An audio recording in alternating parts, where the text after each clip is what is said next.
Hello everyone and welcome to World of Darkness news of 2 weeks. We took a little break after Month of Darkness to gather energy, gather the powers, and we're back here to give you the heads up of everything that happened in the past 2 weeks, from Bloodlines, from partner products, from new announcements, and more and more. I hope that you will enjoy this general heads up, but of course we also have all of these news shared on Discord and on our website, so you can also go check here if you have any things that you might have missed, any new products. We are going to also always post that on worldofdarkness.com. But in the meantime, let's jump to the first news.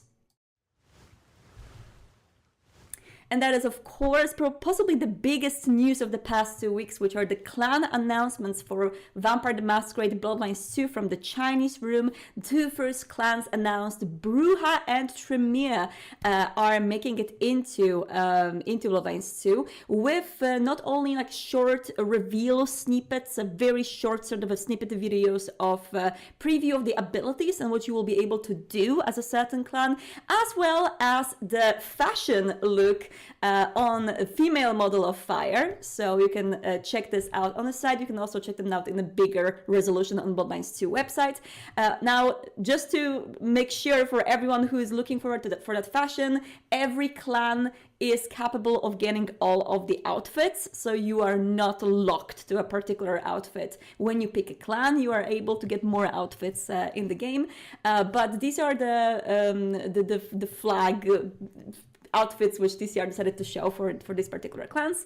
And yeah, we got the snippets. We also got two more very important bits for the future, which we are going to focus on. And that is the same thing that we are saying since the PAX reveal. Gameplay is going to be shown, the extended gameplay is going to be shown in January. What you've seen so far, everything is basically gameplay. So the announcement trailer was full gameplay, all of these snippets gameplay, and extended gameplay is going to be shown in January. That's being shown on every single one of these clan snippets, so we're definitely looking forward to see more of that, and you know, see more of that role playing. Like, we really want to see what's the story, maybe some story bits and stuff. So yep, we are looking forward to that. But one thing that we are looking forward to before this is the next clan reveal, which is not going to happen next week because of the Thanksgiving. Instead, we are waiting for the PC Gamer Most Wanted show, which is going to happen on November 30th. And as a part of that gaming show, the next clan is going to be revealed. I wonder if you have any opinions or ideas of what this clan is going to be. I am not going to tell you. But I hope that you're going to throw your ideas at us, what you want, especially what is your expectation, what would be a surprise too, I think, because I feel like one of the initial posts about the clans was like, there might be some things that you were prepared for, there might be some surprises. So I wonder if you have some idea of what these surprises might be. So let's wait for that. And yeah, 4 more clan announcements in total are still awaiting. 2 of them for the base game clans, 1 for the DLC clan, and the other one for the special DLC clan. And special as it's going to be a little bit different, but we're going to talk about it later on. These ones are so far available on the website. If you want to get to more details, you want to see the snippets of the gameplay to showcase the powers and what you can do. And also in the text, I recommend when you check out the YouTube video, check out the description. There might be some more things revealed about the particular abilities of each clan. So yep, I'm looking forward to share more with you. But as for now, let me know, which one would you pick if you had to pick in between these two only, Brujah or Tremere? And of course, speculations about the next clan are welcome. And now for a little pride of mine, pride and joy. This is something that has been already circulating so much and people are using it, and I'm seeing people using it, and I'm so happy. As you might have caught it during the Month of Darkness, we've shared basic mechanics infographic for Werewolf the Apocalypse, Vampire the Masquerade, and Hunter the Reckoning. It's basically a 1 sheet of paper which contains all mechanics you need from the game in order to kick off your chronicle, start a one-shot, play on a convention, just teach your friends how to play. play. Or if you have a new Chronicle starting, just hand it out to players so they can easily grasp what's going on without the use of the book. And the original infographics in our usual style are on a black background because that's the most pleasant way to read it on the computer screen. But a lot of people wanted to print them out to use them on the tables. And I would love to provide for you who want to save the ink from your printers. And that's why I've been making these black on white versions of all the basic mechanics that are printable. And there are also black and white versions. So you have the colored ones if you have a lot of the color ink in your print that you can use to make them look sexy and beautiful. But of course, there are also black and white versions that are adjusted for the color tones to make sure that there are differences in the dices, etc. So they're all downloadable for free from our website. If you go to worldofdarkness.com, community section, free content, infographics, it has everything that you need, from Make a Vampire to these ones, clan ones, tribe ones, auspices from Werewolf, and more coming. If there's any idea for a resource like this that will be useful for you at your tables, then please let me know. I would love to gather more ideas for that and provide more. I think these ones are super useful. I've been already seeing them in use a lot, and Hunter Reckoning is coming next. I have it almost done, so I will be uploading it very soon, and these two are already available from our web. There's a lot more things available there for free. There are advanced permutations and mechanics and free assets that you can also use at your tables and in your supplements and fun content, as well as more to come. And we're going to actually do a little bit of a talk about one of the upcoming free PDFs, which we're going to share on the website at the later part of the What News. And for the next news, Seattle by Night episodes 2 and 3 are out now. Well, we had 2 weeks of a break, so I have to catch up. And there's not only a live stream happening at 5 p.m. Pacific on Penny Arcade Twitch channel every Tuesday. They're also uploading them on YouTube, so you can watch them on Penny Arcade YouTube very soon after. And we're also going to start to upload them on World of Darkness YouTube. So you can also catch up on our channel if you're subscribed to us, and check them out one by one. This is an actual play show led by the legendary storyteller Jason Carl, known from LA by Night and New York by Night. Super fun cast, and also Bloodlines 2 references. This game is set in Seattle. You don't have to watch the previous season in order to know what's going on. You can just jump straight in and enjoy. And there are a lot of references to characters or things or locations or whatever that you will be able to meet when you play Vampire the Masquerade Bloodlines 2. So if you want to get some early sneak peeks into the story of the game, the lore of the game, I recommend to watch this one, because Jason is of course working with TCR in order to give you a little bit of the tidbits from the game in this actual play. I definitely recommend it. In comparison to LA by Night or New York by Night, I would say it's a little bit more light. It's a little bit more fun. I'm not saying that the other ones are not fun or funny, but basically this one definitely has this a little bit more of a chaotic atmosphere to it, if you get what I mean, which is great. And I love this table, and I really hope that you will enjoy it as the watcher, and maybe you will have some speculations forward about the potential ties to Bloodlines 2 and what's going on in there. So looking forward to see these. You can always discuss these on our Discord. We have a channel for Seattle by Night if you want to get your ideas in there, if you want to post any fan art, fan fiction. That's always amazing, and the cast appreciates it a lot. So yeah, we're looking forward to see what's going on in the next episodes of Seattle by Night. And now for yet another free story. Hey, I actually made a mistake. Not one free thing is going to be announced in here, but 2 free things. And one of them is Vampire the Masquerade, A Love Bite, an upcoming free story. It's a little bit of a tradition right now that there are free New Year's Eve stories being released for World of Darkness. This is one of them. And it's going to be out on November 29th. This cover art that you can see in a bigger format on the Renegade website is actually super interesting. It makes me want to play this one. And there's going to be also kind of a pre-holidays giveaway going on. If you will play Love Bites, if you will have any pictures or screenshots or anything similar from you playing this chronicle, you will have a chance to win a pretty awesome Vampire the Masquerade prize pack from Renegade. You can find more information on their website. Renegade is doing a lot of fun stuff now before the holiday season. There are example holiday gift bags for World of Darkness, and this story is coming, and I've heard from my colleagues that this one is really good, and it's going to be super fun. So I'm looking forward to check out this one and to see people playing it. If you want to win that Vampire the Masquerade prize pack, make sure to document your role playing somehow and send it over to Renegade. More rules for the giveaway are available on the Renegade website.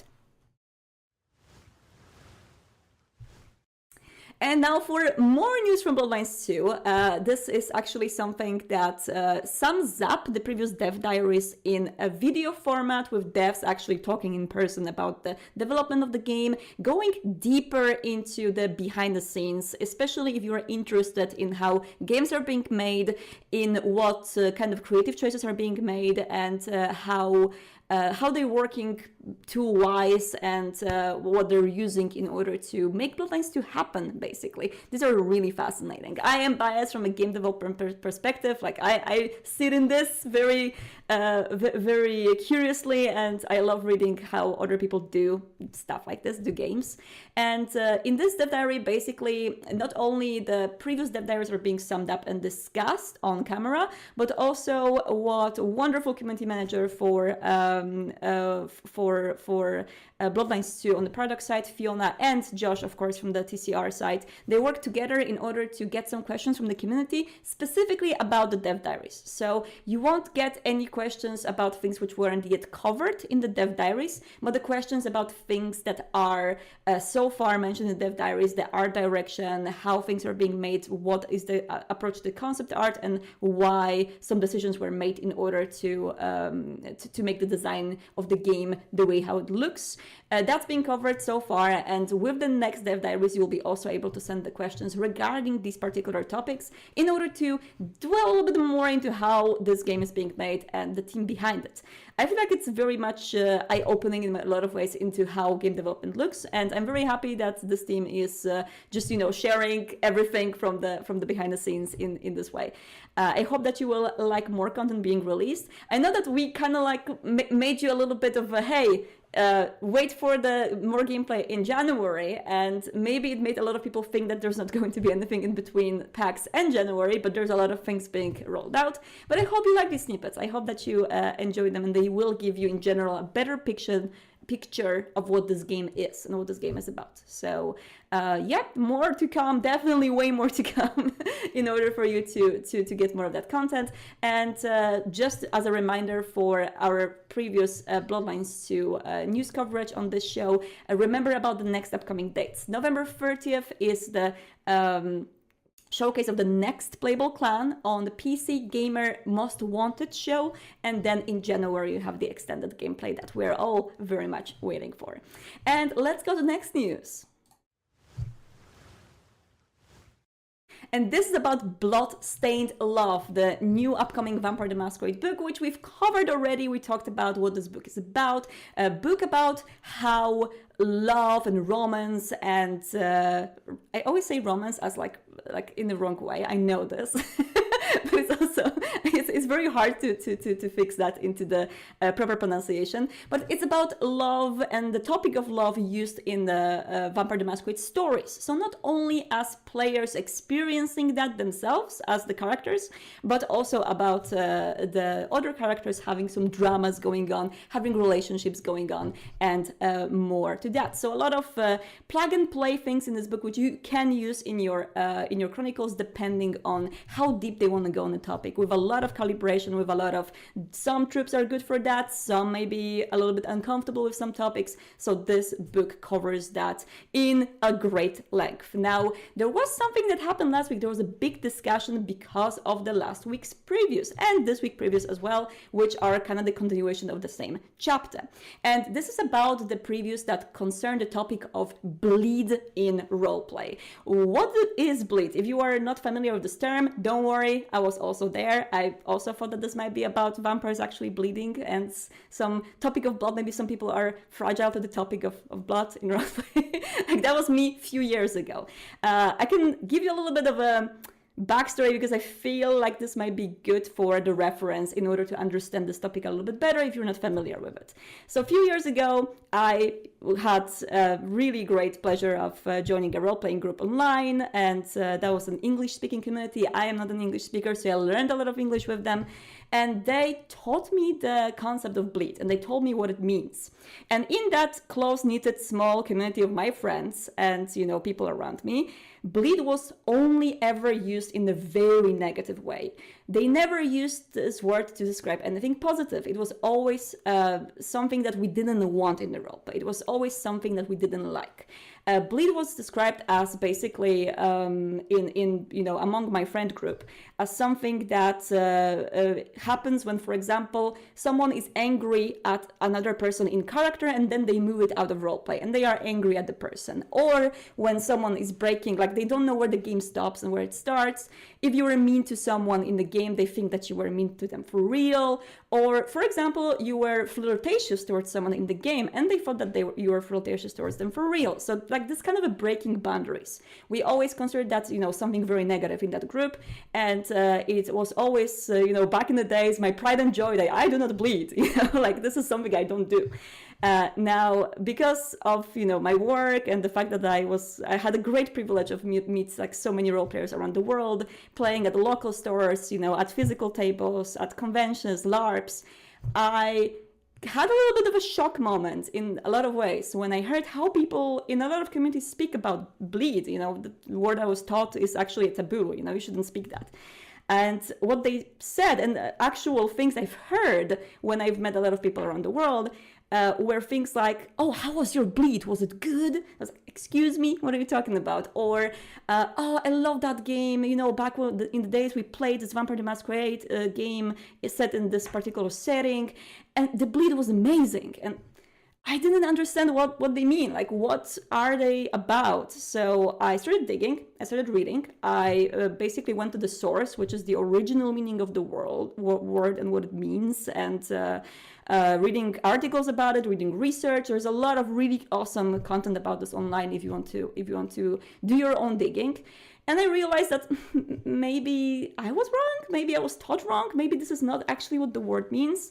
And in the end, it basically turns out, which I accepted it was a very big difficulty for me to accept it, that by the traditional definition of what bleed means, I do bleed and I like bleeding and I play for bleed, which it would offend me greatly if you told me that a few years ago, right, when I learned this term originally. Why? Because I play for immersion, because I love emotional gameplay. I love watching horror movies and getting scared. I love watching dramas and being sad and crying. And, you know, like I had a lot of moments in my game where, you know, some character died or there was some extreme emotional scene and I shed a real tear and that was amazing. And I love that. And basically I learned that was bleed, which I would not accept a few years ago. It was like, no, that was a taboo word for me and how I was told what it means.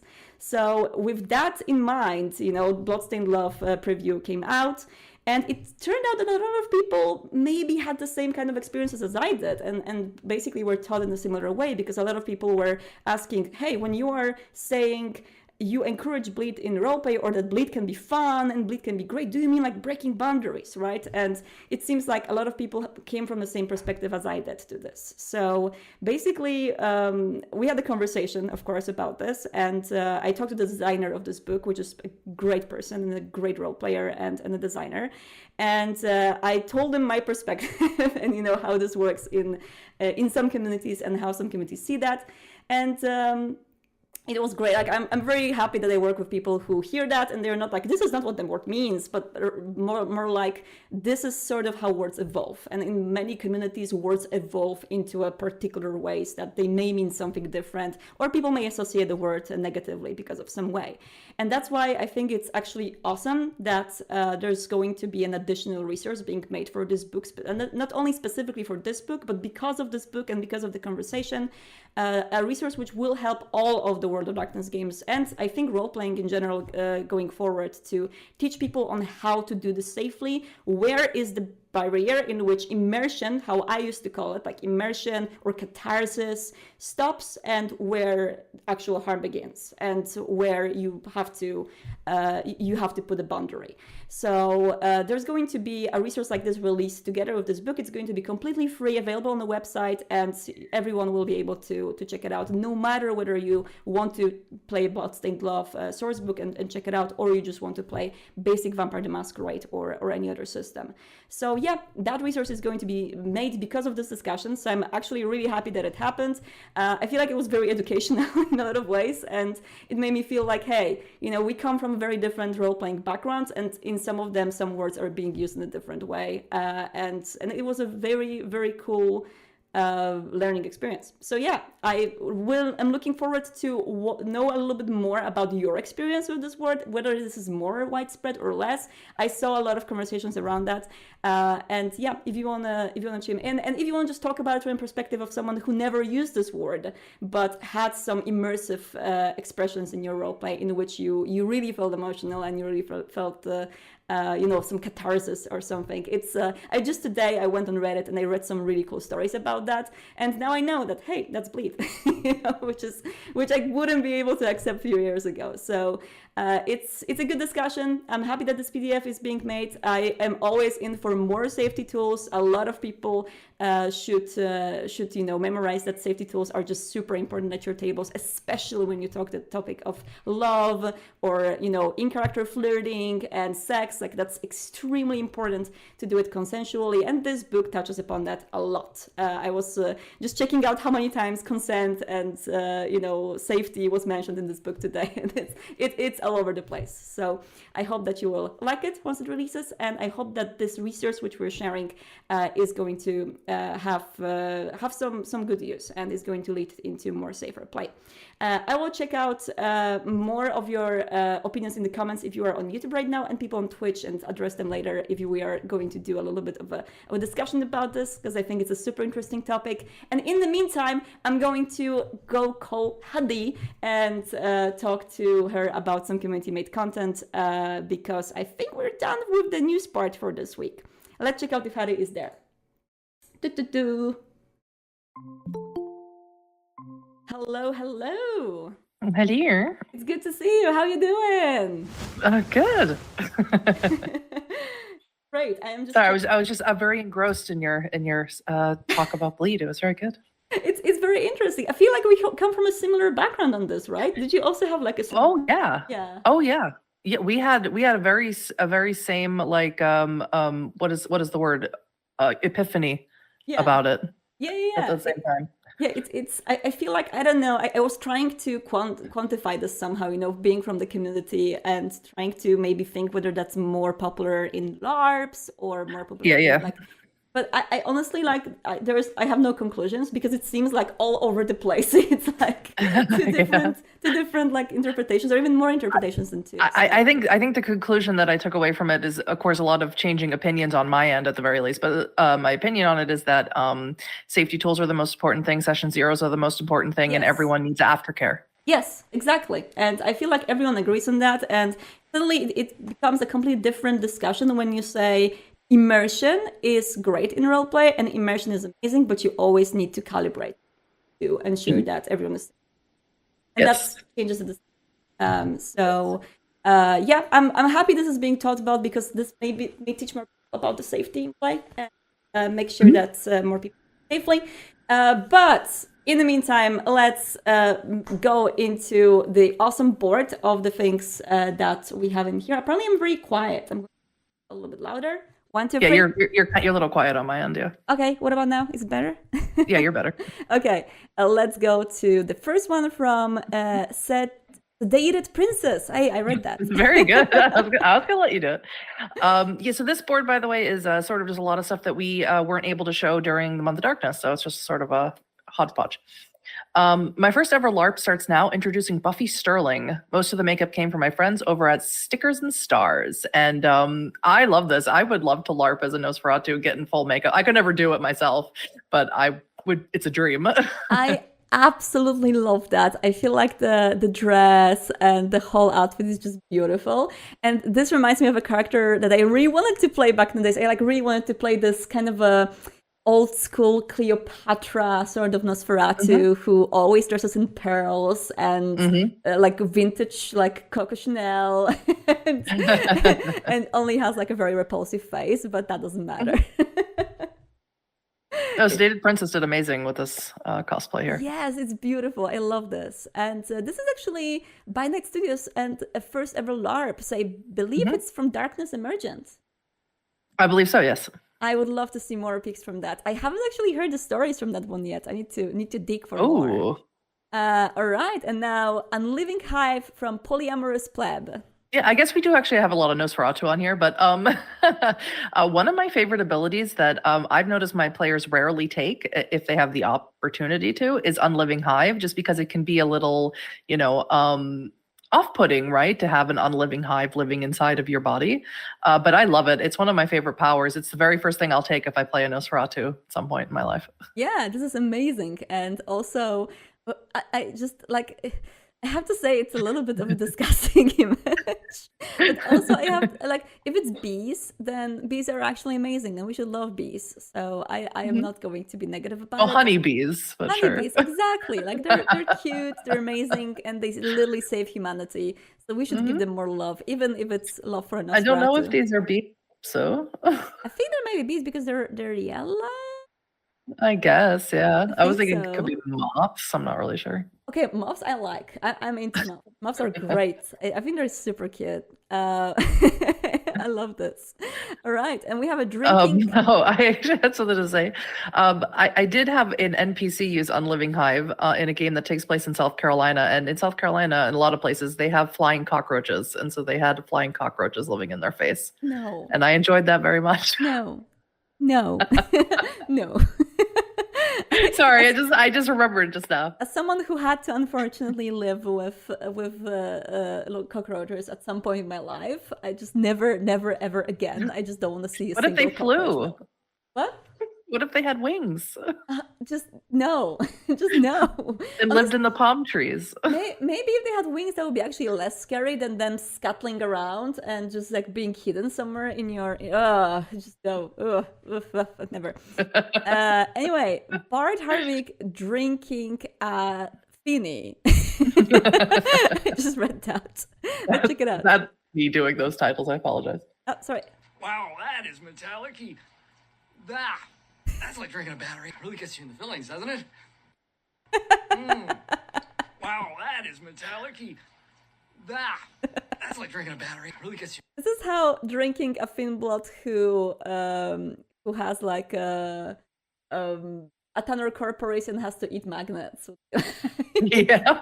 Yeah. When I saw this, I was like, yeah, I'm thinking like, when they're, doing certain alchemical recipes, some of them are real rough. Yeah, it's very rough. It's very interesting. Anyway, yeah. We go to Isabel BJD2, Contessa Lucilla di Verona from Ventricle. Wow. Yep. I just was totally so on their Instagram they have lots of these different poses of their character, and I was just blown away. It screams adventure, it screams regal and power. I love it so much. Amazing. I love that. And also, like, I have to say, the outfit, this cape, that's just regal. That's damn. That's so good. And it's very Clan of Kings or Queens. I immediately believe that this is a Clan Ventru character, and it's just amazing. I love it. And now we go to Viking Datstream. My Hakata just going through some grave goods. Grave goods. Yeah. This is amazing. You can always get me a great tagline. This is so good. I am like impressed by the like lining and everything on this one. That's really, really interesting. Yeah, it's like I liked how they actually use the white space around it to make the actual picture pop more, I guess is how I'm trying to say it. Honestly, like this is sort of the horrible bias of current internet scape and artscape. first thing I thought when I saw this picture at first was like, is it AI or not? And I was like, oh my god, I'm gonna look closer at the hands. Is it AI? No, okay. I see the fingers. It looks okay. So for me it was like, you know, unfortunate, you know, bias of the current artscape. But I have to say, you know, the art wise, it's actually really good, and it's definitely a look for a Hekata. Yeah, I love it. Yeah. Big Hekata stan over here. Exactly. And now we go to Polo Victor. Yes, great maker of memes. And this says, Toreador are the best lovers. We have artists, musicians, Kadir, and then the moon says, La Sombra have shadow tentacles, and it's the one they pick. And this is not me being biased at all. I have to say, it's majority of La Sombra players being like this. And I know a lot of La Sombra players, for some damn reason, majority of my friends is just like, yeah, my favorite fan is La Sombra. Majority of the people that I hang out with, you horrible La Sombras, you. Yeah. I mean, there is some beauty in shadow tentacles. It's true. Oh yeah, beauty and fear. Let's mix Beauty those and together. fear. And Polo, I am very proud of Polo, who reached out to me like a few months ago and being like, you know what, I just want to start making memes. I was like, just do memes. And do memes. He's delivering so we well. encourage everyone to do memes. Yeah. We enjoy them very much. It's really good. And now 11 Damkina 11. And another Hekata here. My OC, Lever Hanim from Clan Hekata. Yeah. And she looks absolutely incredible. I mean, I mean, this gives me like sort of Nagaraja, you know, Lamia, maybe, just very cool vibes. This is really good. I cannot help but shake off the feeling like this headpiece would be perfect for a Shadowheart cosplay. Wasn't only me. But it's BG3 after work, Outstar. I know. After work. I'm sorry. But this is a gorgeous outfit, gorgeous headpiece. And just the whole thing is just so well done. And like Hekata supremacy, like I don't know what to say, but there is like so many amazing Hekata cosplays, fan art players out there these days. And, they're very versatile. There's a lot going on with them that you can really customize. So I think that's people who like Hekata, that's really the appeal, in my opinion, because I really like Hekata. Exactly, and that's just amazing. I love this. All right, and now we go to Crafty Mirage Toreador. Oh wait, I have it muted. Let me do it again. Listen, I may be a walking red flag, but you cannot deny the fact that the quality of the fabric is excellent. I agree so much. Listen, I know you would. Walking red flag. I knew you would. You cannot deny the fact that the quality of the fabric.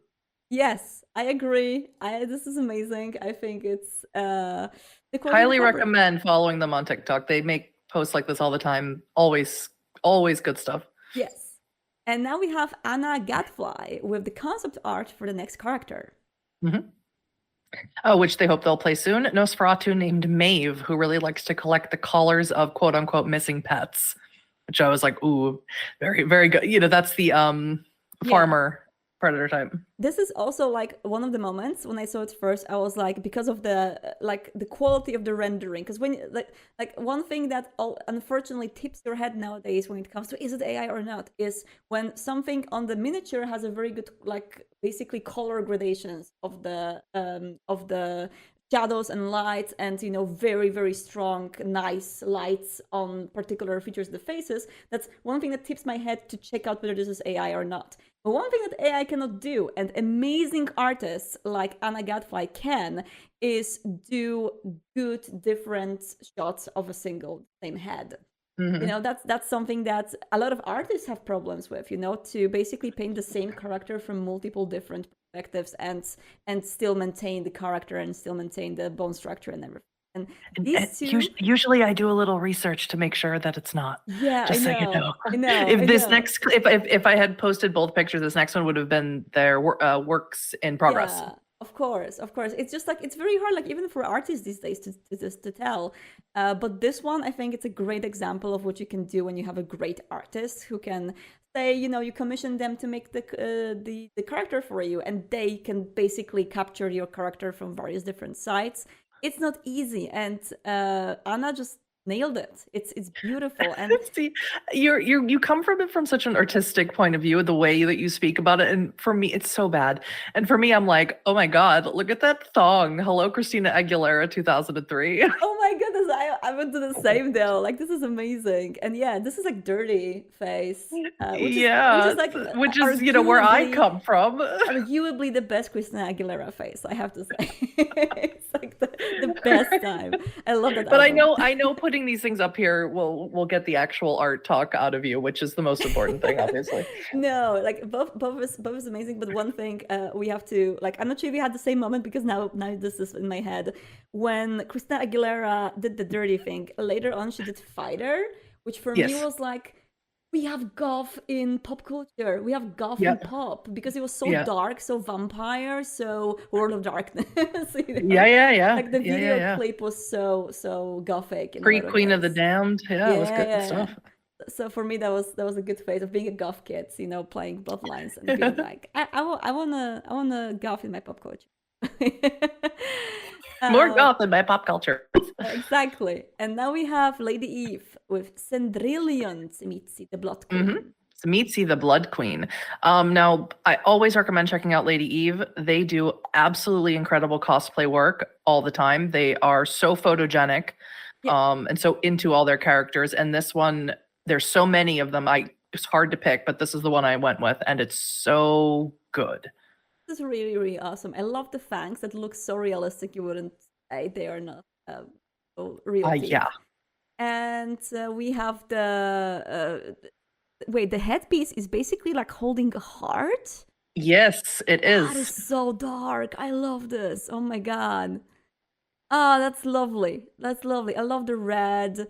I'm sorry for the BGP reference, but it looks like Orange the Red a bit. But it's good. It's a good reference. I wonder what you're going to do after work. I'm going to play Dreamlight Valley with my daughter. That's what I'm going to do. But and then after they go to bed, I might actually play Bloodhunt. I was playing Bloodhunt yesterday with okay. All right, daughter. sure. It was I great. get it. We are so bad at this game now. Like, there's so many good people playing this game, and we just not as good as we used to be. we gotta play more. I was never good, so it's fine. We gotta get some training done. But this is gorgeous. I love it, and so much work was invested into this. I can't stop looking at it. This could be a cover of a Vampire the Masquerade book. Oh yeah, that's what I thought. Easily, just like someone buy this for like Storyteller's Vault. Like, that would be I was so like, good. yeah. I was like, someone make a Tzimisce clan book for Storyteller's Vault and buy this from Lady Eve. Yeah, or you know what? I will basically knock at our director doors tomorrow and be like, "Hey, look at this! This is amazing! I really love this." And now we go to Nick's cosplays. Yes, which I of course didn't put the translated version on there. This says I hate translating live. If you ask me, what I consider to be the most Halloween-like franchise, I will say World of Darkness. I hate translating live. It makes me so nervous. This is great. You're doing awesome. Mir to me is a World of Darkness. At the end. Amazing. I love these three. They're beautiful. I love the celebrity. And they are, very kind of a stereotypical ways of displaying the clans, but like, I love leaning into with the clans sometimes. Like, I think it's great, and they look beautiful. Look at this, the little fangs I really poking. like the jewelry, by the way, if you noticed. And the little fangs poking from the red lips of the ventral. Yeah, I didn't even see that. That's cute. That's so cute. Beautiful. All right, and now we have Hanazoria. I saw this artwork. I love it. I love it so much. Yeah, Hanazoria took a little break from doing art, but they're back, and we are all blessed. We're blessed. I remember this artwork from the original piece that Hanazoria drew, and this is a redraw. So this is basically, some artists like revisit old pieces, sometimes like a new version, to see how much they progressed. And I have to say, I love the previous one. I love this one. I love both. Like, they're both amazing. And this one has like these really cute like side side profile with the hands and the colors and the highlights. It's just beautiful, gorgeous. It's okay. You can say that you want to play this character. I do in a want to play game. this character. Yeah, it's my kind of a character. Exactly. I know. That's what I thought. Exactly.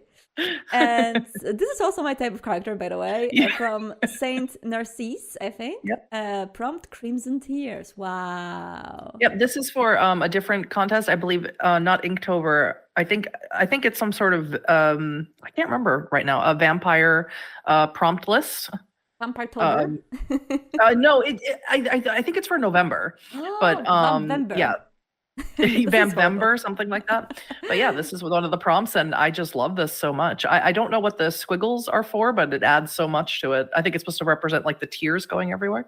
This, but also the movement. Like they feel like because of the squiggles, you feel like you're moving. Like in comic books, you sometimes have like those like little squiggles around the character when someone moves. I feel like it represents that movement, shaking basically. I feel shaking from this one. It's so gorgeous. I can't stop looking at it. And also, small thing. I love doing this. It's kind of. I think some people think it's tacky, but I love it. I personally do it too on my art because fuck people saying something is tacky or cringy. But sorry for my French. But when you zoom in and you can see the sketch line and you can see green on the right and red on the left on each particular line. How much do you have to zoom? Oh, I see. You have to zoom in a lot to see that. This is called chromatic aberration, and this is basically like a camera effect, and you can apply it in some graphic programs like Photoshop. Basically, like how it's like the tool is for removing that from your camera effects, but artists who draw actually apply it to their drawings because it makes it like a little of a 3D effect. And like I always think it's super cute. They always add it to my stuff too. That's so cool. Yeah, it's super cute. I was like, oh yeah, someone is also a fan of chromatic that aberration. all the way out. Of course, you would notice. It's so cute. It's like I don't know. I feel like maybe some people think it's overused these days or something, but I still like really love it. I feel like especially in those like non-static images when something is moving a bit, like it really adds that like motion blur bit. You know. If I could draw, I would learn so much from you. I love teaching, so if you ever want to draw, let's do draw. Like You've never seen me draw, and you don't want to. It would hurt you. Drawing session on a stream where we like try to draw the OC, and I'm basically like teaching you like step by step how to do it. You'd get an aggravatable power damage from watching me try and draw. I would love that. And actually, I want to jump into what I discovered. I was actually sent that, so I'm not going to oversay myself, from a really cool Polish developers who are working on an Unbound game. We did cover this game on one of the past What News. It's called Sunset Chronicles. And this is a little bit of a preview of their combat system, which is a part of the newest dev diary, which they shared on their page. You can go to Unbound or just worldofdarkness.itch.io in order to see all of our Unbound games. This one has some content from the game already, so let's check it out. Like a combat sequence, which you can see is like from a top down.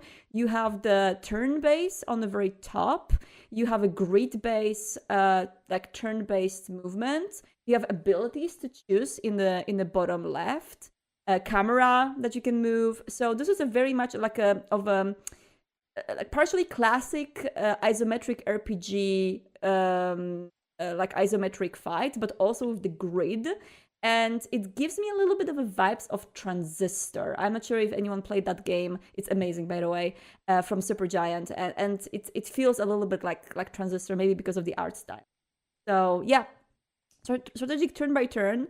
It looks really good for, like the phase of development they are in. They're still working on this game.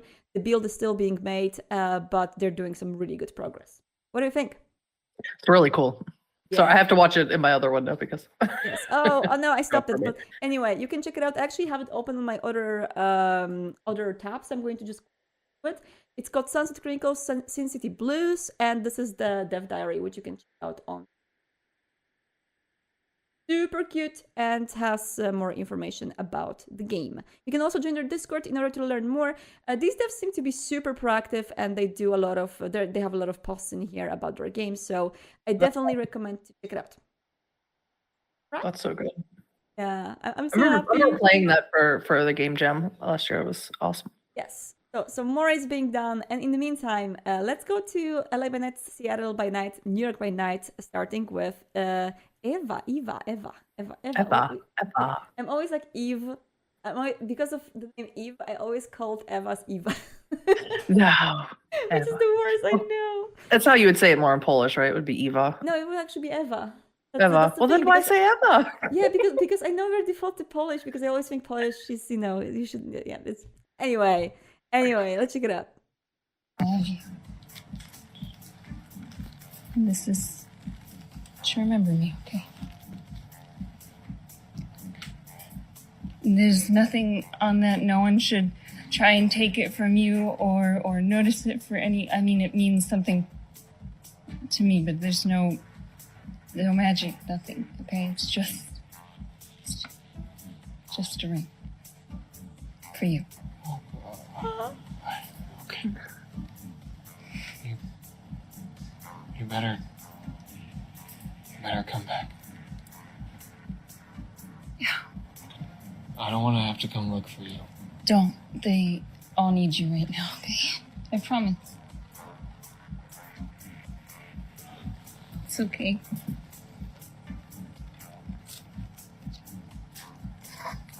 I'm gonna cry, honey. Why are you doing this to me? Trust you. I feel so sad right now. So sad. Yeah, Jack and Sally have been absolutely killing the game over there, doing Jasper cosplays, Eva cosplays, and syncing to sounds from the Vampire the Masquerade account, and just going wild with it. It's been great. It's amazing, and I'm so happy that people are still doing content inspired by LA by Night. You know, it's been years. Wait, 5 was like last year? Season 5 aired the year I started working here, 2021. 2 years ago. Oh my goodness. Mhm. Already 2 years. Yes. So it's been already 2 years, and people are still recreating the scenes because they have so much impact still on people. Like, they have so much impact on me. Yeah, hello. Think about it. It's my Roman Empire, honey. What am I supposed to say? And speaking of another actual play show, New York by Night, we have Jasper Jackson. Yep, sketching my favorite coterie now with Alex Ward as the very polite and very scary Isaac. So obviously started with Fuego and went to Isaac. And if I could sketch like that, I'd probably never stop. Yeah, honestly, sketchbooks are terrifying because you always feel like you're going to fail, and this will be always saved on paper in one of your books. Like, my approach to sketchbooks is just basically start them and be like, I'm gonna feel this one. And then I start to tear away pages until they are just like thin and just the cover. Oh my god. So, I would never even open it.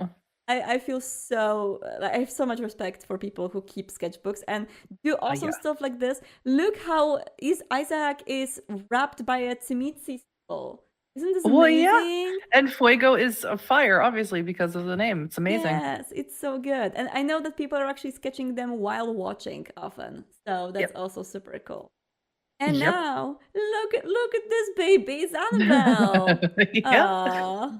I thought this was really, really sweet. I-O-R-I. And yes. the little Brujah symbol in the back.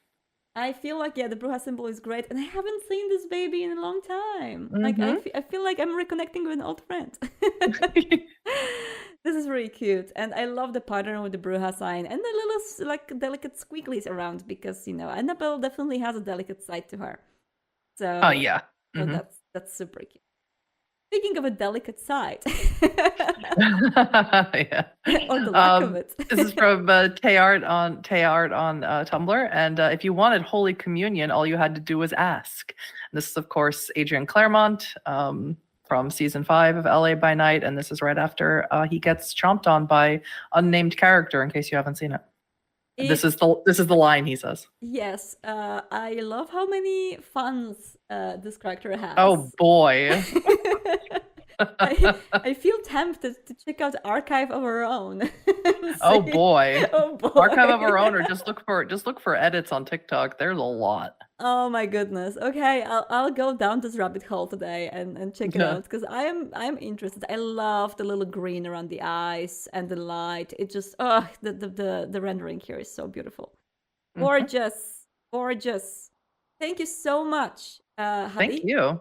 showing this beautiful board after these really busy 2 weeks, and for being awesome. We're going to see you in a week, and let's do more next week, right? Let's do it. Let's do it. All right, I'll see you then. See you later.